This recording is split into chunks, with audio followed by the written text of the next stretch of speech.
Hi friends, Amy Seifert here, speaker and author of Grace Looks Amazing on You and Starved. And today's verse is one of my favorites. It's Psalm 3:3, and it says this: "But you, O Lord, are a shield about me, my glory and the lifter of my head." Have you ever woken up in the middle of the night full of anxious and fearful thoughts, where it almost feels like your thoughts are enemies surrounding you, closing in on you? Maybe you're thinking about those bills that you can't pay, or something you said that you regret, or what other people think about you.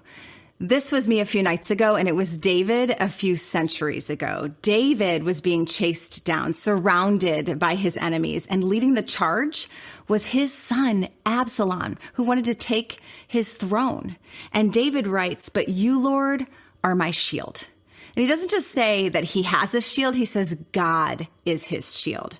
Now, back in the day, shields were made of wood, and then they were wrapped in animal skins, and then they were dipped in water so that they would be saturated. Why?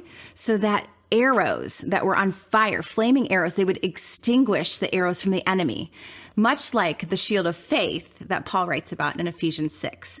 And then David writes two other things. He says, "And you are my glory and the lifter of my head." I would imagine if my son was chasing me down, I think I would be full of shame and rejection and defeat, head down.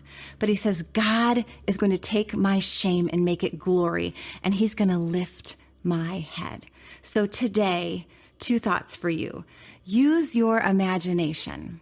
When anxiety comes, imagine being behind God as your shield, that he is going in front of you, he is protecting you, he's taking the hits. Or when shame is closing in, close your eyes and imagine God's tender hands lifting up your chin and saying, "Chin up, daughter, chin up, son, I'm your defender."